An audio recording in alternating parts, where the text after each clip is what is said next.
ప్రార్థన చేసుకుని వాక్యాన్ని ధ్యానించుకుందాం పిల్లలు. మమ్మల్నిగా ప్రేమించు మా పరలోకపు తండ్రి, ముఖ్యాంశమైన దేవా, నీ వాక్య ధ్యానములకు వస్తుండగా నైనా ఎన్నిక లేని వాడిని నీ దైవదాసుడిగా నిలబడినగా మిన్నైనా మీ ఆత్మతో అభిషేకించండి నాయన. కేవలము పరిశుద్ధాత్ముడికి స్వరం ఇచ్చేవాడి కానీ దేవా నన్ను నిలబెట్టుకోమని వాక్యముతో దేవా నాతో మాతో మాట్లాడి మమ్మల్ని అందరినీ నాయన బలపరిచి నాయన స్థిరపరిచి ఈ స్థలం నుంచి పంపించమని యేసయ్య అతి పరిశుద్ధ నామమున అడిగి వేడుకుంటున్నాను తండ్రి. ఆమేన్. హల్లెలూయా.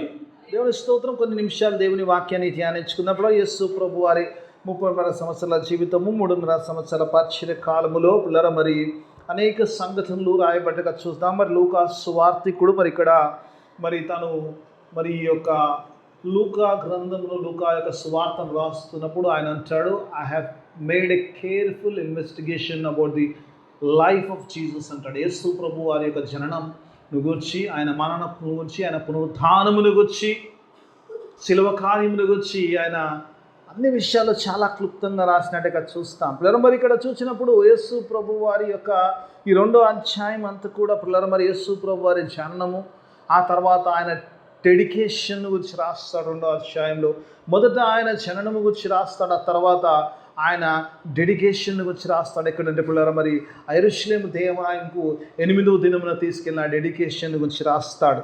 ఆ తర్వాత పిల్లల ముందుకు వస్తున్నప్పుడు ఇంకా వాక్య భాగంలో చూసినప్పుడు ఈ 12వ ఏట యేసు ప్రభు వారు జీవితంలో ఒక సంఘటన ఆయన ఇక్కడ రాస్తున్నాడు లూకా సువార్తికు. ఆ తర్వాత యేసు ప్రభు వారు 12 నుంచి 30 వరకు ఎక్కడ కనబడ్డట్టు కదా, 18 ఇయర్స్ ఆయన ఎక్కడ కూడా ఆయన గురించి ఏమీ రాయబడలేదు. మరి బాల్య దశలో ఆ డెడికేషన్ అప్పుడు చూసాము, ఆ తర్వాత 12వ సంవత్సరం కూడా చూస్తాము, ఆ తర్వాత 30 సంవత్సరాల తర్వాతనే ఆయన పరిచర్య ప్రారంభమైనగా. ఎందుకంటే పిల్లరా ఈ 18 ఏళ్ళ సమయం ఏదైతే ఉందో అది మనకు కింద 51వ వచనంలో మనకు క్లియర్గా తెలియదు. అంటే he was subjected to his parents, ఆయన తన తల్లిదండ్రులకు లోబడినట్టుగా. ఆ తర్వాత యోసేపు ఎక్కడ కనబడు, యోసేపు చనిపోతే పెద్ద కుమారుడిగా ఇంటి యొక్క బాధ్యత నెరవేర్చాడేమో దేవుని వాక్యభావంలో. ఈ took the responsibility of the family. ఆ తర్వాత ప్రభు పరిచర్య ప్రారంభమైనగా మరలా మొదలవుతుంది. ఈ సంఘటన నుంచి కొన్ని ఆత్మీయ సత్యాలు మనం నేర్చుకోవడం. ఈ సంఘటన ఒకసారి మరి అది యెరూషలేము పస్కా పండుగకు యూదులందరూ కూడా ముమ్మార్లు మరి దేవుని సన్నిధిలో కనపడాలి. ఖచ్చితంగా ప్రతి కుటుంబము కూడా దేవుని సన్నిధిలో ముమ్మార్లు ఉండవలసిన వారు అంటున్నారు. అందులో ప్రాముఖ్యమైనది పస్కా. ఈ పస్కాను ఆచరించడానికి తల్లిదండ్రులైన యోసేపు, మరి అప్పటికి యోసేపు ఉన్నాడు, తల్లిదండ్రులైన యోసేపు మరియా యేసు ప్రభువుని తీసుకుని యెరూషలేము దేవాలయమునకు వెళ్ళినట్టుగా చూస్తాం. పస్కాను ఆచరించారు. వారి యొక్క తిరుగు ప్రయాణంలో వచ్చి ఇక్కడ రాయబడ్డ తిరుగు ప్రయాణములో ఈ పస్కాను ఆచరించి మళ్ళీ తిరిగి వెళ్ళే వారందరికీ గుంపులుగా వచ్చేవారండి. ఎందుకంటే ఆ మార్గములో ఎలాంటి మరి ఆటంకాలు, ఎలాంటి ప్రమాదాల్లో గురి కాకుండా they use to go in a groups అంట. ఒక కుటుంబం వారి దగ్గర బంధువులు, వారి స్నేహితులు ఎంత కలిసి ఒక గుంపుగా వెళ్ళేవారు. అలా ఈ గుంపులుగా వెళ్తున్న వారు మరి యేసు ప్రభు వారితో వెళ్తున్నప్పుడు వీరు గుంపులో ఉన్నారనుకుంటూ వెళ్ళిపోయారు. తల్లిదండ్రులు ఎలా అంటారు, ఒక పెద్ద చర్చ్ ఉందనుకో, ఎవరెక్కడుందో తెలియదు, ఇక్కడొకరు అక్కడొకరు ఉంటాం కాబట్టి యేసు ప్రభు వారు ముందున్నారేమో, నడుస్తున్నారేమో అని చెప్పేసి ఒక దిన ప్రయాణము జరిగినట్టుగా చూస్తాం. ఇక్కడ క్లియర్గా రాస్తున్నాడు లూకా సువార్తికుడు, they went on a journey for 1 day.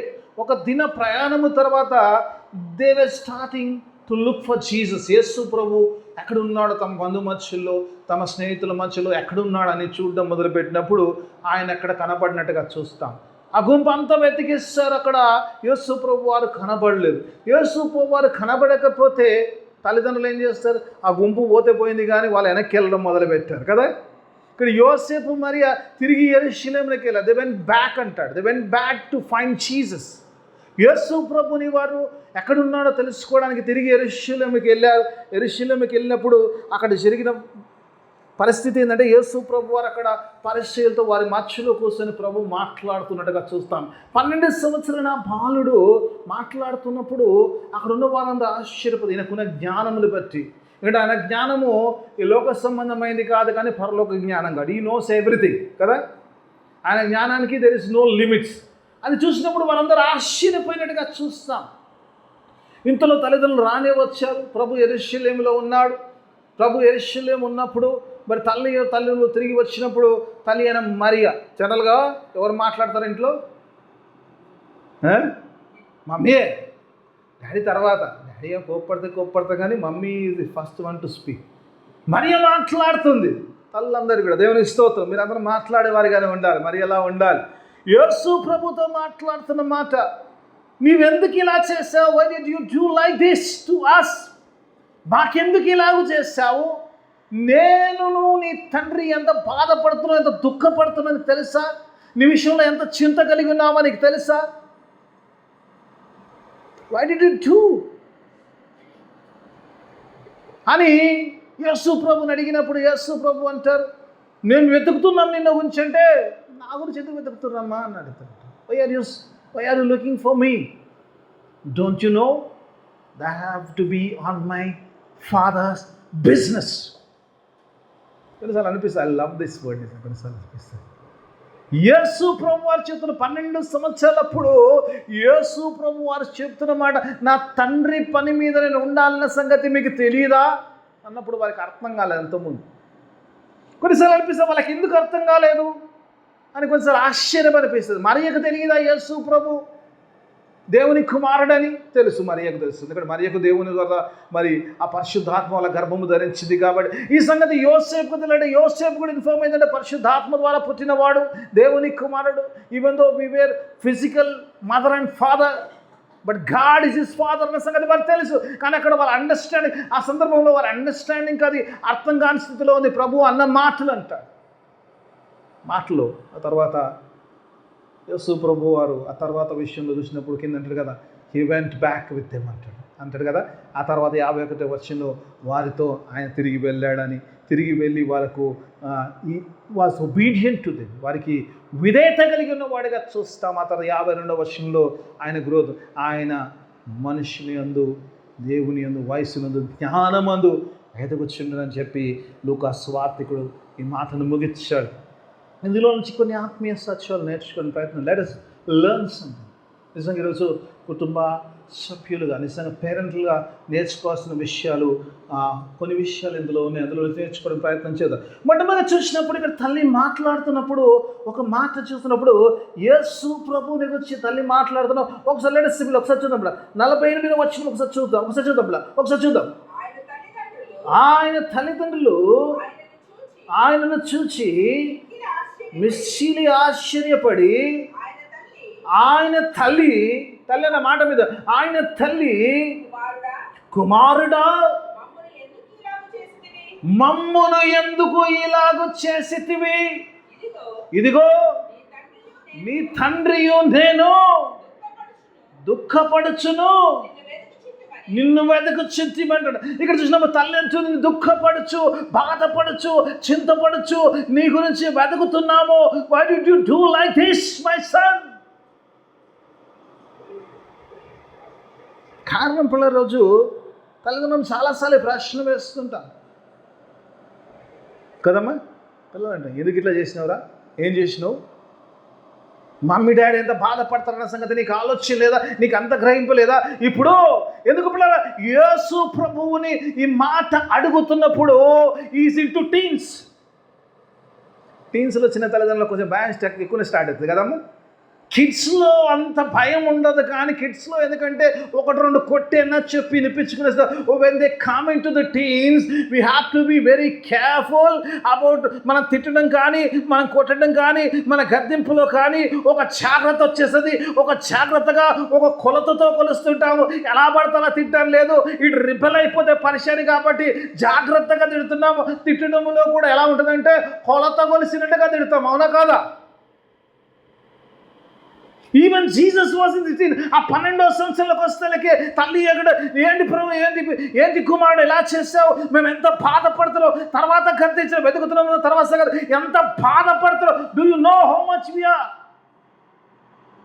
And sorrow? ఎంత బాధలో ఉన్నా నీకు తెలుస్తుందా?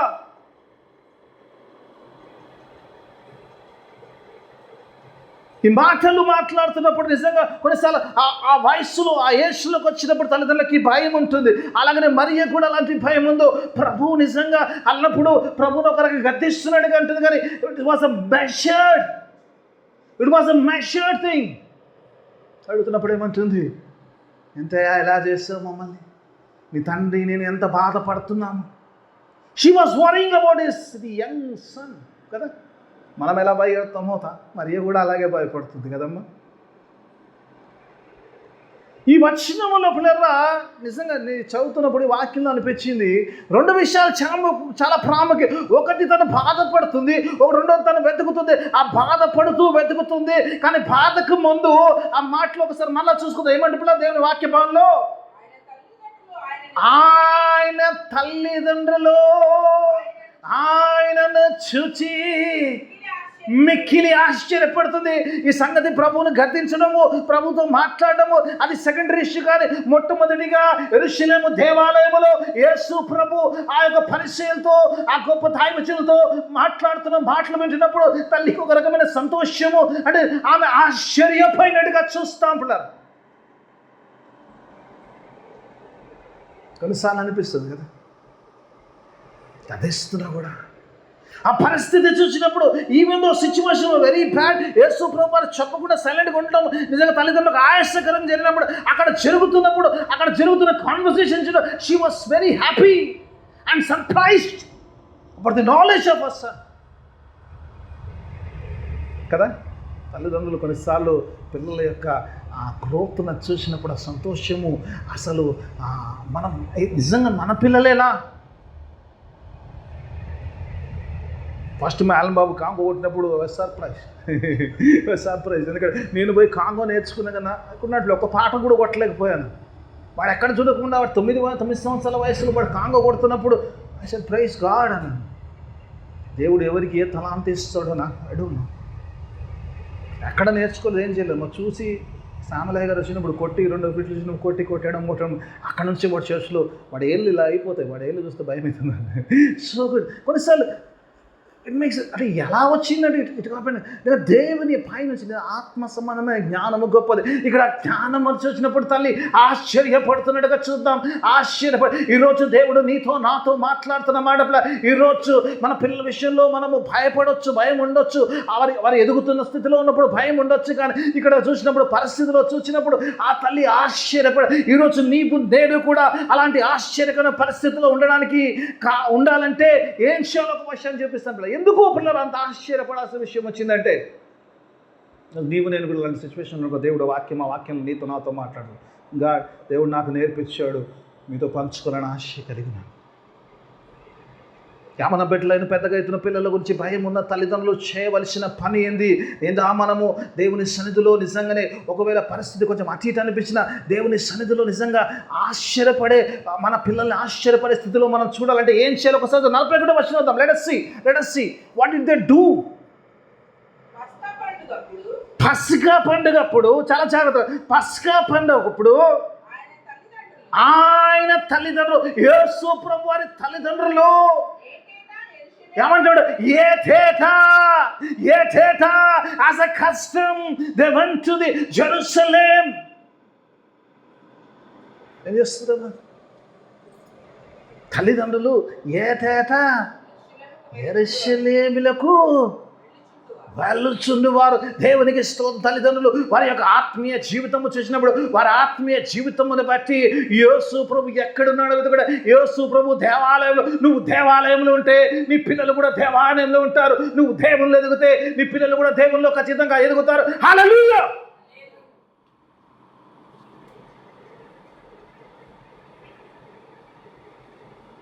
యాజ్ ఎ కష్టం అంటాడు. నిజం కష్టం అనే మాట నాకు చాలా ఇష్టం. యేసు ప్రభు వారు, మీకు రెఫరెన్స్ నేను చాలా ఇస్తాను కాబట్టి వస్తారు ఎక్కువ. అలవాటు ప్రకారం ఆయన సమాజ మందిరములోకి వెళ్ళి, హల్లెలూయా, అలవాటు ప్రకారం he made a custom to go to the temple. ఈరోజు తల్లిదండ్రులుగా ఈరోజు అలవాటు చేసుకున్నప్పుడు దేవుని సన్నిధిలో ఉండడం, అలవాటు చేసుకున్నప్పుడు దేవుని సన్నిధిలో గోచాడము నేర్చుకున్నప్పుడు మీ పిల్లలు when you search for them you will be finding them in the churches. మా పిల్లలు గుడిలోకి రారండి, నువ్వు గుడికి పోయి అలవాటు నీకు వస్తే నీ పిల్లలు ఆటోమేటిక్గా వస్తారు. నేను ఎవరిని నిందించడానికి అంటలేదు, ఇట్స్ ద ఫ్యాక్ట్. ఎందుకంటే ఒక సందర్భం నీకు చెప్పడానికి ఆశ కలిగినాను. ఒక సహోదరుడు నిజంగా నేను చెప్తున్నప్పుడు ఆయన పిలిచి అన్నాడు, పిల్లల్ని పిలిచి పడుకొని ఉంటే పొద్దున్నే పడుకొని ఉంటే తింటే పిలిచాడు, ఇలా పండుకుంటారు, సండే స్కూల్ పిలిచినా కూడా రారు, వెళ్ళరు, వీళ్ళు చెప్పండి కొంచెం గద్దించండి పాస్టర్ గారు మీరు అన్నారు. లేపాడు, ఏంట్రా బాబు సండే స్కూల్కి ఎందుకు రాలేదు నిన్న? పొద్దున్నే లేచి రావాలి కదా బేట, సండే స్కూల్ దేవుళ్ళు ఎదగాలి కదా అంటే, మా డాడీ చర్చ్కి వస్తాడా అన్నాడు. I was speechless. సండే గుడికి రానోడు పిల్లలు దేవుల్లో ఎదగాలంటే how? It is not possible. ఇక్కడ పిల్లలు యేసు ప్రభు వారి తల్లిదండ్రులు అలవాటు ప్రకారము ఆ 4 మార్లు తెలియదు కానీ అన్ని 3 మార్లని వాక్యం చెప్తుంది కానీ అలవాటు ప్రకారం పస్కాను ఆచరించడానికి ఆ దూర ప్రదేశమైన యెరూషలేముకు వాళ్ళు వెళ్తున్నప్పుడు యేసుని వెంబడికి తీసుకెళ్లారు. యేసు ప్రభుకు అలవాటు చేశారు. Made a custom to be in the temple of the God. When you teach them the way, ఆ మార్గం మనం చెప్పము, ఆ మార్గంలో నడవాలంటే కష్టం.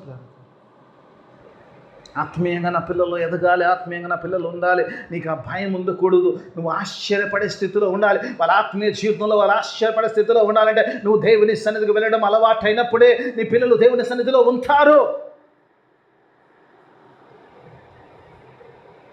చాలాసార్లు ఈరోజు పిల్లలు we dedicate our kids for many things, not for the God. మనకున్న ప్రాబ్లం అది. ఆత్మీయ తల్లిదండ్రులు చూసినప్పుడు నిజంగా మొదటి సమయ గ్రంథంలో చూసినప్పుడు హన్నా కనబడుతుంది. అక్కడ హన్నా కనబడుతుంది. అన్న ప్రార్థన చేసింది, గొర్రెలు అన్న అంటారు. యెరూషలేముకి వెళ్ళింది, ఆమె కూడా పస్కాను ఆచరించడానికి వెళ్ళింది. యెరూషలేము దేవాలయంలో వెళ్ళింది. సవతికి పిల్లలు ఉన్నారు, తనకు పిల్లలు లేరు. ఈ మాటకు చులకనగా మాట్లాడి దేవుని సన్నిధిలో వెళ్ళి ప్రార్థన చేస్తుంది. ఆ మొదటి అధ్యాయంలో చూసినప్పుడు పదాలు కదులుతున్నాయి, ఒక నోటు మాట రావట్లేదు. యెరూషలేము అందరూ వెళ్ళిపోయారు, ఈమె ఒకతే ప్రార్థన చేసుకున్నాడు. బహుశా ఆ యాజకుడు అక్కడ కూర్చొని చూస్తున్నాడు, ఈమె పోతే గుడి బంద్ చేసుకుందాం అనుకున్నాడు. అయిపోతే ఫెస్టివల్, ఈమె ప్రార్థన అవుతుంది, ప్రార్థన చేస్తూనే ఉంది, ఆత్మీయ జీవితం దేవుని సన్నిధిలో కుమ్మరిస్తూనే ఉంది. అక్కడికి ఆయన విసుకొచ్చింది. ఆయన అడిగాడు, అమ్మా లేవు, ఈ మత్తులోంచి బయటికి రా అన్నాడు. ఈమెకి ఎంతసేపు మత్తులో ఉంటే, నీ దాసురాలు మత్తులో లేదు, మంచము సేవించలేదు, నా యజమానుడా దైవజనుడా నేను నచ్చము సేవించలేదు, కానీ నా హృదయ వేదను నా యొక్క దేవుని సన్నిధిలో కుమరిస్తున్నాను అన్నప్పుడు దైవజనుడు అంటాడు, అమ్మ నువ్వు కోరుకున్నట్టు నీకు జరుగుతుందంట. ఆమె ఒక ఒప్పందం చేసుకుంటుందంట. ఏం ఒప్పందం చేసుకుంటుందో తెలుసా అమ్మ? నీవు నాకు ఒక కుమారుని ఇస్తే నాకున్న ఈ బాధను, ఈ గుట్టాలనే ఈ యొక్క మచ్చను తీసివేస్తే తిరిగి నేను సమర్పించుకుంటాను. హల్లెలూయా. ఒక్క కుమారుని ఇస్తే నాకు 4 ఇస్తే నీకు ఒక్కరిని ఇస్తాను లేదు. నాకు ఒక కుమారుని ఇస్తే ఆ కుమారుని మరలా దేవుని మందిరంలో ఇస్తాను. I will dedicate my son to you my God. నా యవమానంను తీసివేసినప్పుడు దేవుని సన్నిధిలో కుమరిచ్చింది. అలాగే దేవుడు మొర విన్నాడు, కుమారుని ఇచ్చాడు. పాలు మడిచిన తర్వాత తీసుకెళ్ళి దేవుని మందిరంలో అప్పచెప్పొచ్చిందమ్మ. పోయంటది ఏలీతో అంటది, నేను నీ దాసులను ప్రార్థన చేశాను, దేవుడు నమ్మన విన్నాడు, వీడు బ్రతుకు దినములన్నీ దేవుని సన్నిధిలో గడుపుతాడు అన్నాడు. అందుకే గొప్ప ప్రవక్త, గొప్ప న్యాయాధిపతి అయిన సమూయేలుగా మలచబడ్డాడు. తల్లికి ఎంత ఆశ్చర్యం ఉండొచ్చు. పోయినప్పుడల్లా ఆ బిడ్డ ఎదుగుతున్నప్పుడు అప్పుడు అంటే నిజంగా ఆ సమూయేలు గురించి మాట్లాడబడి ఈ రోజంతా చెప్పినా సరిపోదు. అంటే సమూయేలు ఎప్పుడైతే ఆ దేవుని యాజకత్వంలోకి వచ్చాడో, ఎప్పుడైతే బాలుడైన సమూయేలు ఎప్పుడైతే దేవుని యొక్క మందిరంలో ఉండడం మొదలు పెట్టాడో, అప్పుడు అంట దేవుని యొక్క దర్శనము, దేవుని యొక్క వాక్కుకరమైన ఆ చిన్న బాలుడు, when he was dedicated, God was speaking to that small child. God was speaking to the child. చిన్న పిల్లగాని దేవుడు పిలిచాడు, సమూయేలు. అక్కడ స్టార్ట్ అయిందమ్మ దేవుని యొక్క వాక్. ఆయన చివరిగా సౌలును అభిషేకించి పోయేదాకా కూడా, తర్వాత దావీదును అభిషేకించాడు రహస్యంగా. అలా గాడ్ విల్ యూజ్. ఎందుకంటే ఎప్పుడు మన పిల్లలు మన భవిష్యత్తులో వాళ్ళ ఆశ్చర్యకర యేసు ప్రభు తల్లి చూచినప్పుడు, మేబీ ఎటేటా ప్రభుని తీసుకెళ్తున్నప్పుడు ఆయన పరము నుంచి ఇచ్చాడు, ఆయనకు అవసరం కాదు. ఈరోజు మన పిల్లలకు మన అవసరం ఎందుకంటే we have to make them grow in the lord. దేవుళ్ళలోనూ వాళ్ళు ఎదిగింపచేస్తున్నప్పుడు ఒకరోజు నీకు తెలియకుండా నీ భయము ఆశ్చర్యంగా మలచబడుతుంది. దేవుడు వాగ్దానం అది. హల్లెలూయా. If you can take them into the church, your fear will turn out to be నీ ఆశ్చర్యమైన స్థితిలోకి దేవుడిని తీసుకొస్తాను వాగ్దానం చేస్తున్నాను. తల్లిదండ్రులుగా మనం ఈరోజు మన పిల్లల్ని దేవుని సన్నిధిలో నడిపించి ప్రయత్నం చేస్తాం. రెండోదిగా చూసినప్పుడు ఇక్కడ యేసు ప్రభు వారి మాట పిల్లలు మనందరూ తెలిసిన మాట. God says, I have to be on my father's business. ఈ మాటలో ఒక మాట నిజంగా చాలా చాలా వండర్ఫుల్గా అనిపించింది. NIVలో అంత కనపడదు, కానీ మనము KJV వర్షన్లో చూస్తే ప్రభు ఒక మాట అంటాడు. యేసు ప్రభు వారు అన్నప్పుడు ఐ మస్ట్ అంటాడు. ఈ రెండు పదాలు చాలా ప్రాముఖ్యం అండి. యేసు ప్రభు, దేవుని ఎదిగిన ప్రభువు నిజంగా మనకు రోల్ మోడల్. ఈరోజు సంఘం అంటే యేసు ప్రభుని పోలినాడు మీకు, అంతే కదమ్మా. The continuation of the Christ ministry, క్రీస్తు యొక్క పరిచర్యను కొనసాగించడమే మనం చేసే మన పరిచర్య. సంఘ పరిచర్య ఏంటంటే యేసు ప్రభు ఏ పరిచర్య అయితే చేశాడో ఆ పరిచర్యను కొనసాగించడం సంఘం యొక్క పరిచర్య. ఇక్కడ యేసు ప్రభు ఆయన 12వ సంవత్సరంలో ఆయన చెబుతున్న మాట ఏంటంటే తనకు తానే చెప్పుకుంటున్న మాట ఐ మస్ట్ అంటే నేను చేయవలసి ఐ హ్యావ్ సమ్ మస్ట్ అనే మాట విషయంలో పిల్లలు చూసినప్పుడు పిల్లలు ఖచ్చితంగా నేను నా తండ్రి పని మీద ఉండాల సంగతి మీద ఎరగరా అంటాడు. తెలుసాలు అనిపిస్తుంది. చాలాసార్లు ఈరోజు విశ్వాసులు మర్చిపోతుంటాం. ఈరోజు సంఘం పట్ల మనకు మస్ట్ ఉన్న సంగతి మర్చిపోతాం. మనము చేయవలసిన ఆ పనుల విషయంలో చాలా గుడికి వెళ్ళామా వచ్చామా అంతే ఉంటాం, కానీ నేను చేయవలసింది నా పని ఇది, నేను చేయవలసిన పని అంటాడు యేసు ప్రభు. నన్ను పంపిన వారి పని చేయటమే నాకు. చాలా సందర్భాలు ఈ యేసు ప్రభు ఆయన చేయవలసింది తండ్రి పంపిన వాడిని గురించి పని చేయాలన్న విషయం చెప్తే మీకు సువార్తలంతలో ఎన్ని దొరుకుతాయి రెఫరెన్స్, మీకు ఎన్ని రెఫరెన్స్ ఇవ్వగలుగుతుంది అంటాడు కదా. ఓ సందర్భంలో యేసు ప్రభు మనందరూ తెలిసింది యోహాను సువార్త 4వ అధ్యాయంలో, ఇప్పుడు ఏం చేయకండి రెఫరెన్స్ ఏమి పెట్టలేదు, 4వ అధ్యాయంలో సమరయ స్త్రీతో మాట్లాడతాడు కదమ్మా.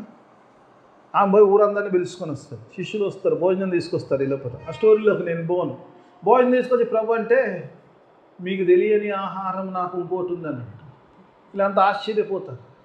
ఏం చేయని ఆహారం ఎవరైనా వచ్చి పెట్టారా ప్రభు అంటే ఏమంటాడు, నన్ను పంపిన వాడిని పని చేయటమే నాకు ఆహారము. That is my food. His food was to do the work of the father. తండ్రి యొక్క పని చేయడము ఆయన ఆహారము, ఆయన జీవిత విధానం అయిపోయినది పిల్లలు. ఎంతమంది మీరు వచ్చి నిజంగా నా దేవుని పని చేయడము ఐ మస్ట్. అలాంటి డిసిషన్ ఎప్పుడు తీసుకున్నాము సంఘం ఈరోజు చాలాసార్లు ఎందుకు సంఘం వెనుకబడిపోతుందంటే ఐ మస్ట్, నేను చేయాలి, ఇది నా పని, it is my responsibility to work for my God. గొప్ప దైవజనుడు అంటాడు ఏమంటాడు తెలుసమ్మా, if I am not on my father's business, I have no business on the earth. నా తండ్రి పని మీద నేను లేకపోతే భూమి మీద నాకు పని లేదండి. ఎవరైనా అనుకుంటాం అమ్మ భూమి మీద చాలా పనులు ఉన్నాయి, నాకు చాలా పనులు ఉన్నాయి అంటాం కదా. దేవుని వాక్యభాగంలో యేసు ప్రభువు నా తండ్రి యొక్క పని చేయడం. Don't you know that I have to be on my father's business. నా తండ్రి పని చేయడము, నా తండ్రి పని విషయంలో సంగతి మీకు తెలియదా అంట. I am so worried about me. I'm on my business, my father's business. నా తండ్రి పని మీద నేను ఉన్నాను. ఒకసారి 2 రెఫరెన్స్ మీకు లూకా సువార్త 4:43 ఒకసారి తీయండి, మౌనం చదవండి. 2 వచనాలు మాత్రం మీకు ఇస్తాను, ఒకసారి చూస్తాను. 2 వచనాలు ఇచ్చి నేను ముందుకు వెళ్ళిపోతాను. ప్రభు చిత్తం అయితే అక్కడ ఆపేస్తాను. దేవుని స్తోత్రం, దేవుని వాక్యం చూద్దాం. ఆయన నేను ఇతరుల పట్టణములోను దేవుని రాజ్యసు ఆయన నేను ఇతర పట్టణములోను దేవుని రాజ్య సువార్త ప్రకటింపవలను. I must speak the gospel kingdom gospel, ఆ యొక్క సువార్తమానమును వేరే పట్టణములో నేను ప్రకటించవలసి, I must speak the good news about the kingdom. ప్రభు చెప్తున్న మాట, యేసు ప్రభు ఉంటున్న మాట. సంఘం ఈరోజు నిజంగా సంఘం ఆ దేవుని నిజంగా అంటున్నప్పుడు ఇది ఆ కమిట్మెంట్లో ఉన్నా. మరి దేవుని యొక్క సిలువస్సు, మీరు సర్వలోకంలోకి వెళ్ళి సర్వ సృష్టికి సిలువ సువర్తమానమును ప్రకటించడంటే ఈరోజు I must speak the gospel. యేసయ్య నా కొరకు సిలువలో ఆయన పాపములు భరించి తన ప్రశస్త రక్తములు చిందించి నా కొరకు మరించి తిరిగి పునరుత్థానం లేచిన యేసయ్య ఆ సిలువ సువర్తమానమును, ఆ సిలువ ప్రేమను ఈ లోకంలో నేను ప్రకటించి I must speak about the God's gospel. నిజంగా ఆ స్థితిలో మనం ఉన్నామా? అలాంటి నిర్ణయంలో మనం ఉన్నామా? అలాంటి ఆలోచన కలిగిందామా? యస్సు ప్రభులా అనగలుగుతున్నామా? ప్రభు నేర్పిస్తున్నాడు. 12 సంవత్సరాల వయసులో అని చెప్తున్నాడు. ఐ మస్ట్ అంటాడు. నేను కంపల్సరీగా, నాకు no other alternative, I have to be on my father's business. సంఘం ఈరోజు నిజంగా నేను నా దేవుని పని మీద ఉండవలసి ఉన్నది అని ఆలోచనలో మనం ఉన్నామా? ఏదో వచ్చాము, పోయామంటే పోయాము. మనం ఆ స్థితిలో లేకపోతే రేపు మన భవిష్యత్తు తరము ఆ స్థితిలో ఉండదు. వారు కూడా దేవునిలో ఎటుంటారో ఎక్కడుంటారో తెలియదు, ఆశ్చర్యపడే స్థితిలో ఉండాలి. దేవుణ్ణి అలా పెంచుతుంటే వాళ్ళు ఆ స్థితిలో ఉంటారు. మనం చేసే పరిచయం వాళ్ళు కూడా కొనసాగిస్తారు. దేవునిలో బలమైన విశ్వాసులు అవుతారు. ఎప్పుడైతే పరిచయం, they will learn how to preach the gospel. దేవుని యొక్క పనిని ఎలా చేయాలో వాళ్ళు నేర్చుకుంటారు. పిల్లలు తల్లిదండ్రులుగా చేయాలి. చెప్తున్నాను, I must preach the gospel. ఇంకో మాట చూస్తాను, ఒక వచనాన్ని చూపిస్తాను. యోహాను సువార్త 10:16 ఒకసారి చూద్దాం. యోహాను సువార్త 10:16 ఒకసారి చూద్దాం. ఈ దొడ్డివి కానివి వేరే గొర్రెలు నాకు యేసు ప్రభువు, I have this sheep which doesn't belong to this pen. ఈ దొడ్డివి అంటే ఈ సంఘముకు కానివి వేరే గొర్రెలు నాకు కలవు అంటుడు. బయటి వారిని గురించి ప్రభు మాట్లాడుతున్నప్పుడు they are also my sheep, వారు కూడా నా గొర్రెలై ఉన్నారు. వారు నా గొర్రె, even though they are not in my pen, వారు ఈ దొడ్డిలో లేకున్నా కూడా దే బిలాంగ్ టు మీ. ఎందుకంటే ఇదిగో లోక పాపమును మోసుకొని పోవు దేవుని గొర్రె పిల్లగా వచ్చాడు. ఒక సంఘముదో ఒక వ్యక్తులదో కొంతమందిదో కాదు కానీ లోక. అందుకని ఈ దొడ్డివి కానివి నాకు వేరే గొర్రెలు కలవు, వాటిని కూడా నేను తోడుకొని రావాలి. హల్లెలూయా. ఐ మస్ట్ బ్రింగ్ దెమ్ అంటాడు. నా దొడ్డివి కానివి నాకు అనేకమైన గొర్రెలు కలవు, వాటిని కూడా నేను తీసుకురావాలి. ఆ బర్డన్ నా మీద ఉందంటాడు ప్రభు చేస్తాడు. I must bring them so that they can have one shepherd, the good shepherd. నిజమైన కాపరి, యేసు కాపరి. ఆ కాపరత్వములోకి, ఆ యొక్క దొడ్డిలోకి వాటిని తీసుకురావాలి. అది నా పని ఉందని యేసు ప్రభు తెలియజేస్తుంది. దేవుని వాక్యం ఈరోజు నీతో మాతో మాట్లాడుతుంటాడు. ఎప్పుడైతే మనం ఇవి చేస్తామో మన భవిష్యత్ తరము సురక్షితంగా ఉంటుంది. మనల్ని ఆశ్చర్యపడే విశ్వాస జీవితంలో వారు ఉంటారు. ఎప్పుడైతే సంఘముగా మనం అది చేయగలిగితే ఎలా ఉంటామో, అది ఉన్నప్పుడు ఎప్పుడవుతుందమ్మా ఒకసారి 51 వచనం తీసుకొని ముగించుకుందాం. ఒకసారి అది ఉన్నప్పుడు ఏం జరుగుతుందో ఒకసారి చూద్దాం. 51 వచనం చివరి వచనం చూద్దాం. ఒకసారి చూసుకున్నాం. 51 వచనం 50. అంతటా ఆయన వారితో కూడా బయలుదేరి నజరేతునకు వచ్చి ఏమంటుందమ్మా, ఎప్పుడైతే పిల్లలు దేవుని సన్నిధిలో ఉంటారో వాళ్ళు లోబడతారు. హల్లెలూయా. ఊరికినే లోపరుచుకోవాలంటే కాదమ్మా, మీరు దేవుల్లో when they are spiritually correct they obey you. వారు నీకు లోబడటం లేదు అంటే there is something wrong with their spiritual life. దేవుని మాట చెప్తున్నమాట. యేసు ప్రభు వారు ఎప్పుడైతే ఆత్మీయంగా ఉన్నాడో, దేవుని సన్నిధిలో వారు నడిపించారో, దేవుని సన్నిధిలో ఉన్నాడో, వారిని ఆశ్చర్యపడి ఆత్మీయ జీవితంలో ఉన్నాడో, ఆయన నెక్స్ట్ జీవితం 51 వచ్చిన ఉన్నప్పుడు ఆ 12వ సంవత్సరం నుంచి 30వ సంవత్సరం వరకు 18 సంవత్సరాల పాటు ఆ కుటుంబమునకు తల్లిదండ్రులకు లోబడి కుటుంబ బాధ్యత తీసుకొని వారి కొరకు జీవించినట్టుగా చూస్తాం. రేపు మన పిల్లలు కూడా అలాగే జీవిస్తారు. ఎప్పుడైతే మనం నడిపించడం నేర్చుకుంటామో, ఎప్పుడైతే వారిని దేవుని సన్నిధిలో ఎదిగింపటం నేర్చుతామో, వాళ్ళు ఆశ్చర్యపడే విషయాలను మనం చూస్తాం ఆత్మీయ జీవితంలో. అలాగే ఈ లోక సంబంధమైన జీవితంలో కూడా అట్టి అద్భుతాలు చూస్తాం. అలా పిల్లల్ని దేవుని సన్నిధిలో నడిపించేవారిగా, దేవుళ్ళు ఎదిగింపచేసి ఆశ్చర్యపడే ఆత్మీయ జీవితంలో, లోక సంబంధమైన జీవితంలో కూడా లోబడే జీవితంలో జీవించడానికి, అలా నడిపించి పెద్దలుగా ఉండడానికి దేవుడు తన కృపా సహాయాన్ని మనందరికీ అనుగ్రహించి అందరం లేచి నించున్నాం. ప్రార్థన ప్రభు నేర్పిన ప్రార్థన ఆశీర్వాదము సెలకీతతో ఆరాధన ముగించుకుని మమ్మల్నిగా ప్రేమించు మా పరలోక తండ్రి, నీకు వేలాది స్తోత్రం చెల్లిస్తాం. గొప్ప దేవుడు, శక్తిమంతుడు, సృష్టికర్తవు, సర్వాధికారి, నీకు స్తోత్రం. అవును నాయన, చక్కని మాటలు నాతో మాతో మాట్లాడిన దేవానికి స్తోత్రం. అవును నాయన, ఆశ్చర్యకరమైన నాయన ఆత్మీయ జీవితం ఎలా వస్తుందో మీరు మాకు నేర్పించు. దానికి తల్లిదండ్రులే పునాది వేయవలసిన వారు ఎంచున్నాం. అలాగను మేము చేసిన వీళ్ళ యొక్క భవిష్యత్తులో ఆశ్చర్యకరమైన జీవితం, అలాగే లోబడి ఉండే జీవితాలు మా పిల్లలకు మేము నేర్చులాగురా అలాగుండుటకు సహాయం. ఇతబడిన వాక్యం అందరి జీవితంలో ఫలబద్ధం వాక్యం చేయండి. వాక్యానుసారమైన జీవితాన్ని దయచేయండి. చరిత్ర ప్రత్యేక బిడ్డను సంగమని ఉండే ఆశీర్వాదాలతో నింపి పంపించమని యేసయ్య అతి పరిశుద్ధ నామమున అడిగి వేడుకుంటున్నాము తండ్రి. ఆమేన్.